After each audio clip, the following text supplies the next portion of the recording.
2 days ago, I realized there was just 2 days to go for this TEDx event and I hadn't written a word. So just like anybody else in this room, I did the right thing to do. I opened my laptop, sat down to write, took out my mobile phone, and I scrolled for about 30 minutes. I only realized in about 30 minutes that I should get some water, eat something, maybe even take a quick nap. It helps, right, with creativity. Then I got started. I got my inbox finally down to 0. And I consumed some random celebrity gossip. They said, and I quote, "If I jog, I'm a jogger. If I read, I'm a reader. And if I live, I'm a liver." Got me thinking, if I'm escaping, am I an escaper or escapist? Hi everyone, I have a problem. I am sometimes somewhat of an escapist. I believe many of you in this room too are. And for those of you who are not and are judging us lot, please know that escapism is not necessarily bad. Because as I walked into this hall even, I checked for all the escape just in case my talk tanks. And today morning, the lovely air hostess was showing me all the emergency escapes like this. In fact, as a psychiatrist, I teach people that they should learn to escape certain situations in their life voluntarily. So whether that is the toxic productivity rut we are on, always on the go, go, go, whether those are mundane anxieties that we carry with us, whether that is a constant need for validation, and sometimes it's that toxic relationship, honestly, run, or maybe they should run from you. And at times, it's the memories of the traumatic past experiences. It's not such a bad idea to think of escapism in all of these situations. Sigmund Freud, the great psychiatry buff, said that a vial of escapism is actually useful for you. And C.S. Lewis went on to humorously quote that anybody who's against escapism is surely a jailer. Do it in the right moderation. It'll not only refresh you, but it'll also evoke a sense of new imagination. But it is also a self-deception tool. So today I'm here to navigate with you all the what, the why, the how, the where, and the who is you of maladaptive escapism. You know, the kinds that is not good for us, the one which is not serving us, the one that we keep resorting to. And get in onto the bumpy ride with me today because I'm going to share very practical solutions and even some cool hacks in the form of apps. So let's get this ride started. Escapism, that thing you do on your phone, that thing you do to run away and escape from emotions that are discomforting. Repetitive actions that we endorse, sometimes automatically, subconsciously.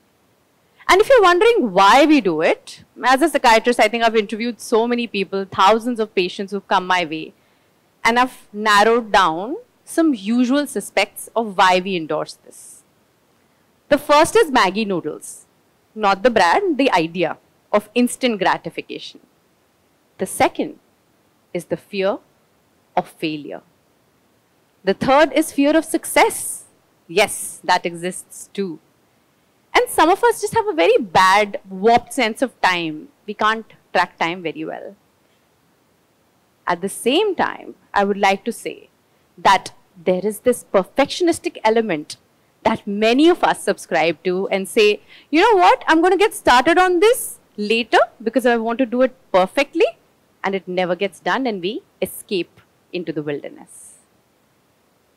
Not to mention, there are mental health conditions in which escapism is not a choice. For example, ADHD, attention deficit hyperkinetic disorder, OCD or obsessive compulsive disorder, generalized anxiety disorder, and even depression. And there, surely you don't get a choice. Now, what are the usual ways that most of us resort to? Pick your lot or pick many from what I'm going to say. I think the most common is binge watching Netflix and our favorite shows. The second most common is doom scrolling till Instagram tells you or Twitter tells you that, listen, you're done for the day, go. Don't forget, some of us also resort to addictions for escapism. Now, whether that is drugs, alcohol, smoking, vaping. For some people, it is excessive shopping, pornography, gaming. And then there are these healthier escapisms. People who are always found in the gym or running the marathons. Now, what you need to consider that done in excess, each and every one of them is going to result into a problem. My favorite way of escapism personally is sleeping, but I also know that a lot of people like maladaptive daydreaming, which is sleeping with their eyes open and just going off into la la land. When you use them and overuse them rather, no longer are they coping strategies. You're left with a dirty pad. The P is procrastination, the A is addiction, and D is distraction. This leads to an endless cycle of guilt, shame, sadness, some more escapism, guilt, shame, sadness, and on and on. Okay, I think I've really gotten everybody worried now. So let me now focus on some solutions, all of which are going to be practical, pretty obvious, nothing novel there, honestly, and very precise. But promise me that you will persevere, you will at least patiently try them a few times before saying that, no, what she said doesn't work. If I were to devise certain strategies, I would encourage you, first of all, to know that do not call yourself an escapist.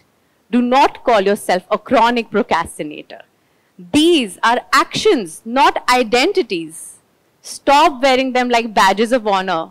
How are you going to dissociate with the action if you keep wearing that as an identity? Next, get on to cleaning the dirty pad already.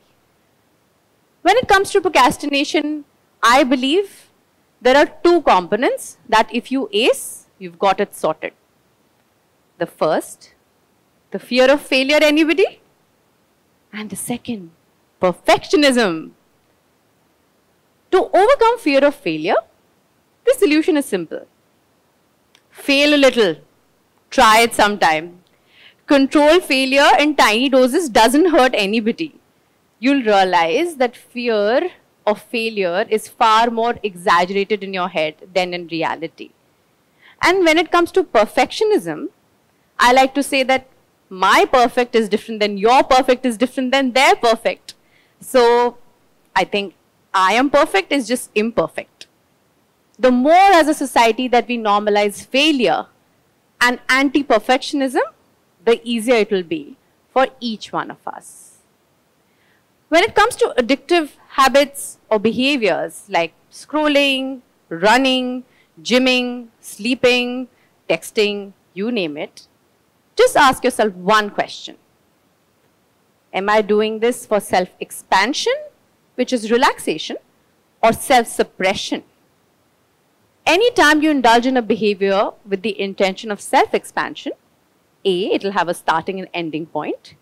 B, it will leave you relaxed and rejuvenated, and it will not come in the way of something more important. But when you self-suppress, you are running away and escaping from what needs to be done. And on the contrary, will be zapped, numbed, zoned out, chronically stressed, and definitely behind on a lot of work. When it comes to distraction, I want you to imagine this. All of our brains are like these busy clubs. There's just too many noisy people. There's too much music blaring out. Trust me, there's going to be a brawl at some point. And what happens when a brawl happens? Everybody looks for the fire escape. You're bound to look for an escape. So I like to carry my personal bouncer with me everywhere I go to fight distractions. I'm Really excited to introduce some of my bouncers today, and don't be afraid, most of them are digital. Since most of the distraction these days is digital in our pocket, why don't we fight technology with technology? Presenting to you apps that I swear by for productivity. The first two, Focus and Planty, help me not use any of the other unnecessary apps, thereby stay focused on what needs to be done. Simple ways to track how long can you sustain focus for. So your digital bouncers. The third app, Flipped, actually makes you a bouncer for a friend and them for you, because you can see each other's time that you're spending on that app and hence studying. But I'm saving the best for the end. Despite this, there are so many times that when I'm not studying, but still I'm distracted, right?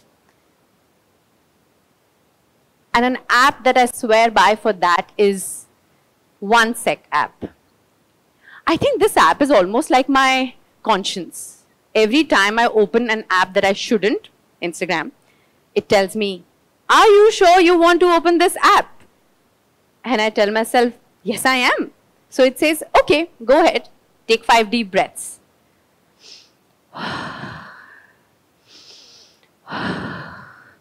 Is it 5 already? Usually by the end, I lose interest and I say, I don't want to open this app. That's practical way of putting a mindful pause for you right there. So instead of unintentionally opening these apps and staying distracted and going into escapism all day, you are now escaping the escapism. You know what? What is a Sasta Sundar Tikau which doesn't require any apps? Leave your phone in the other room. The next hack I truly believe works, and you must try, is to think of yourself as Super Mario. In life, you can gamify anything and everything. Imagine you're Super Mario. So the mushrooms got superpowers, you have to avoid Bowser, you have to jump onto the turtles, you have to make sure you make those jumps. Everything either adds points or deducts points. And as a result, you can collect points and use those to exchange at the end of the day for something. Now, what are the mushroom superpowers, if you ask? The superpowers of productivity will make you feel like you're getting bigger. As a result, escaping from the escapism will seem sweeter.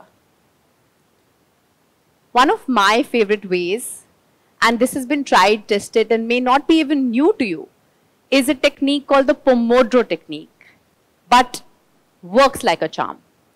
It's proven that human brain can sustain focus for about 25-ish minutes and then needs a little breathe. So go ahead, use the apps that I told you, or just use a tomato timer, or just use your phone. Clock in 4 or 5 of these 25-minute sprints in a day, and you're done. You don't need to do more. And at the same time, one question that we're still left with is, oh, I'm ready to tackle escapism, but in a day I just use escapism because I don't know what to prioritize. If we know how to prioritize, you'd probably automatically escape from the escapism. Presenting to you the tried and tested Eisenhower's matrix. This works for any task. I think a lot of us notoriously create very long to-do lists and then get lost of not knowing where to start. So the next time, why don't you take a task and ask yourself a simple question in terms of urgent and important combination permutation. Think of a task that you've been stalling for a while and ask, is it urgent and important? Big yes. Go ahead, please, after this talk, go and. But if it is urgent but not important, maybe you can consider delegating it to someone, a friend. Next, tasks that are not urgent but surely important, an assignment or a meeting, needs to go into your calendar. I truly believe what gets into the calendar gets done. And mundane tasks like stalking your ex's social media can be not important. Please delete it. At the end of the day, collect enough currency from the Super Mario game and make sure that you use those tokens to exchange for leisure time, which is voluntary escapism. Voluntary escapism is mindful. You decide when to start and stop it, and there's nothing wrong with it. At the same time, remember, we all falter, just like this remote at this moment. So be kind to your mind, because self-compassion goes a long way along with mindfulness. I want to round up by saying that nothing is wrong with escapism. Nothing is wrong with you for adopting it. Escapism is just like that pause button that we press on life's drama when there's too much going on. And it's important to come back to the now by pressing the play button again. So, are you ready to hit play? Thank you.